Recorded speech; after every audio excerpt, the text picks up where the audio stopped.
Assalamualaikum warahmatullahi wabarakatuh. Kembali lagi bersama Ibu. Kita di sini akan membahas tentang bab 2 persamaan dasar akuntansi, mapel akuntansi dasar bersama Bu Miftah. Ya, bagi kalian kelas 10 AKL, semangat selalu ya, walaupun PJJ belum berakhir. Oke, selanjutnya sebelum kita masuk ke pembahasannya, kemarin kita sudah membahas tentang siklus akuntansi, yaitu dari pertama bukti transaksi, kemudian dilanjutkan dengan jurnal, kemudian dilanjutkan dengan buku besar. Setelah itu kita membuat neraca saldo, dan kemudian kita membuat jurnal penyesuaian, kita membuat jurnal penutup, dan kita membuat laporan keuangan.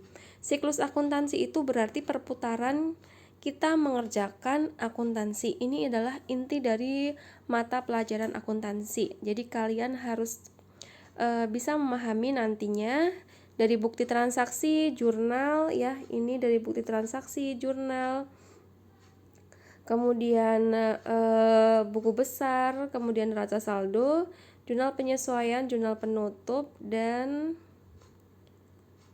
laporan keuangan. Nah, selanjutnya kita langsung masuk. Nah, ini kalau siklus itu kan selalu berputar ya. Dari bukti transaksi balik lagi ke laporan keuangan selesai balik lagi ke bukti transaksi. Langsung kita masuk ke pengertian persamaan dasar akuntansi. Persamaan dasar akuntansi adalah sistematika pencatatan yang menggambarkan suatu hubungan yang ada pada perusahaan. Nah, ini intinya yaitu pengaruh transaksi terhadap posisi keuangan perusahaan meliputi harta dengan sumber dananya. Baik, jika belum bisa memahami dari pengertian ini, kita langsung next ya. Pertama, Ibu akan menjelaskan tentang konsep entitas terpisah. Jadi sebenarnya perusahaan itu dianggap terpisah dengan pemiliknya. Misalnya sih, Putra punya perusahaan ya. Punya perusahaan ya otomatis modalnya dia dengan modalnya perusahaan itu dianggap berbeda, kepemilikannya berbeda gitu, terpisah. Kemudian untuk konsep entitas, misalnya di sini Eliza mendirikan salon Eliza. Nah, Eliza menyetorkan modalnya 10 juta. Taruhlah ke salon Eliza. Nah, lanjut di sini maka harta salon ya, karena tadi kan Eliza menyetorkan modalnya 10 juta. Maka hartanya salon nih bertambah menjadi 10 juta, ya kan?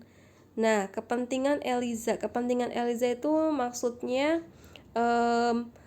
dia kan mendirikan salon. Nah, kita anggap aja itu kepentingan Elizanya di sini bertambah juga 10 juta. Ini hanya untuk pengertiannya saja ya.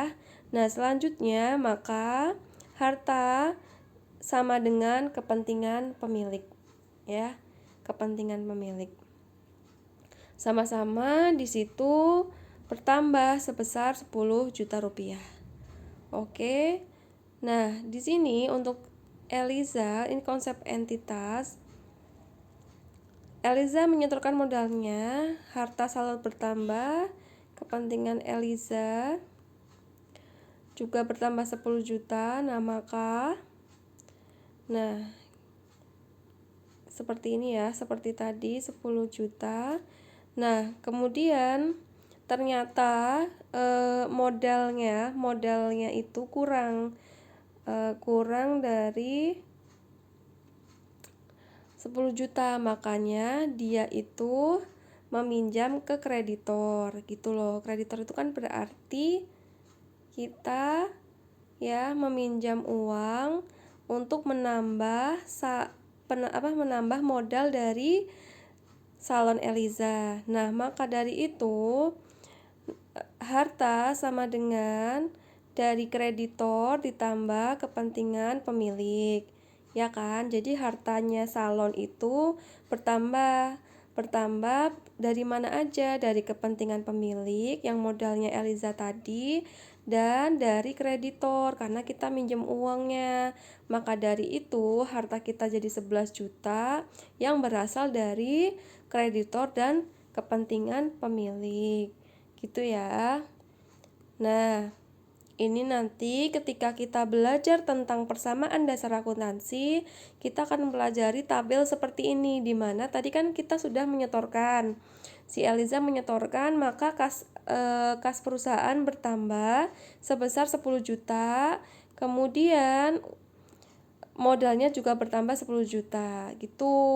Nah, maka dari itu kita akan belajar tentang aktiva, utang, modal. Nah, di sini aktiva itu maksudnya harta. Harta sama dengan utang plus modal. Yang dimaksud harta sama dengan utang plus modal adalah tadi kan hartanya 11 juta yang berasal dari kreditur 1 juta alias kita utang 1 juta ditambah modal pemilik alias kepentingan pemilik itu tadi 10 juta. Gitu ya. Nah, selanjutnya kita langsung ke pembahasan unsur persamaan dasar akuntansi.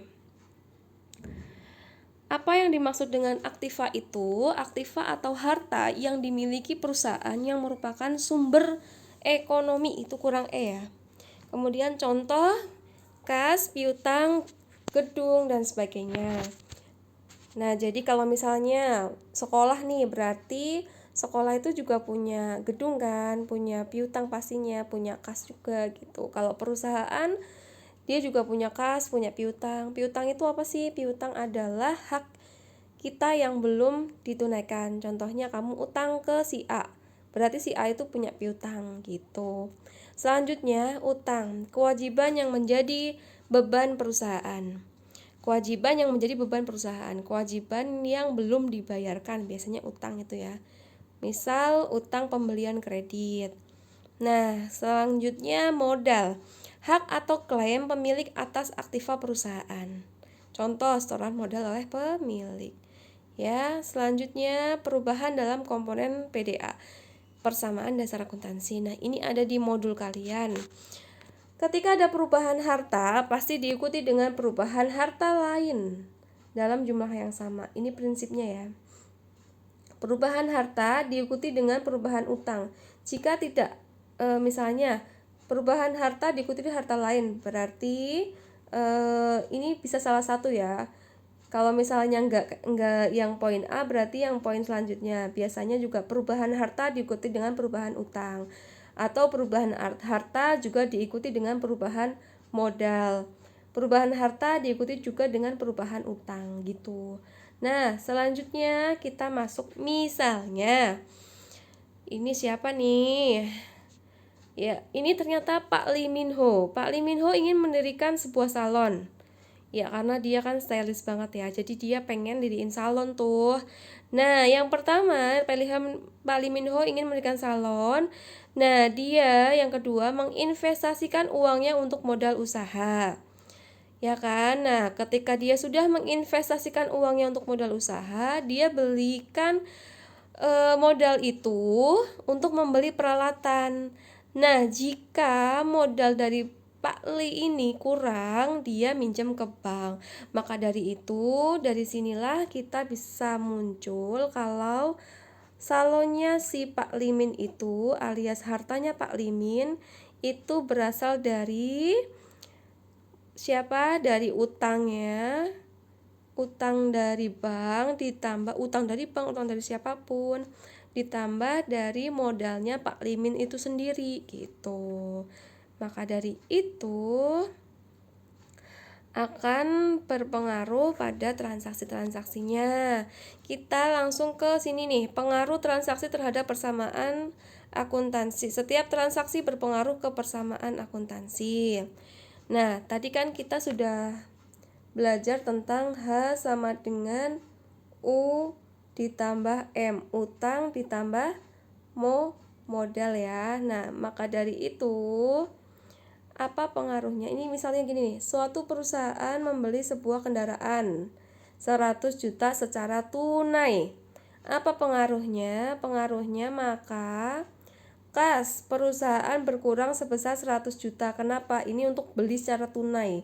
Berarti uang perusahaan alias kas perusahaan itu berkurang 100 juta. Nah, kemudian kendaraan bertambah senilai 100 juta. Kenapa kendaraan bertambah? Ibaratnya gini, kamu beli kendaraan, ya, uang kamu berkurang, otomatis kendaraan kamu bawa ke rumah kan. Nah, kendaraan itu jadi milik kamu. Sama halnya dengan perusahaan, ketika membeli kendaraan, uang perusahaan berkurang, tapi kendaraan itu jadi miliknya si perusahaan. Jadi kendaraannya bertambah. Oke, ini Ibu jelaskan untuk pembelian kendaraan. Selanjutnya, ketika perusahaan nih ya, suatu perusahaan membeli mesin fotokopi seharga 50 juta secara kredit. Kalau secara kredit berarti belum dibayar ya. Ngutang, contoh kecilnya tuh ngutang. Siapa nih yang suka ngutang? Jadi apa pengaruhnya? Pengaruhnya adalah peralatan bertambah sebesar 50 juta, utang bertambah sebesar 50 juta. Tentu ketika kamu belum membayar pasti utangmu bertambah, ya. Nah, walaupun utangmu bertambah tapi peralatan yang kamu beli, misalnya tadi fotokopi ya, fotokopinya udah dibawa pulang kan ke rumah untuk usaha gitu. Jadi mesin fotokopinya bertambah. Oke. Dua slide berikut mengasumsikan penjualan kendaraan dengan harga jual yang sama dengan nilai bukunya. Oke, yang ini kita akan bahas untuk minggu depan ya. Untuk hari ini silakan kalian jangan lupa komen untuk melihat untuk Ibu pengen tahu siapa aja yang belum paham, silakan bisa komen, tanyakan di kolom komentar ataupun bisa japri Ibu via WA ya, anak-anak Ibu.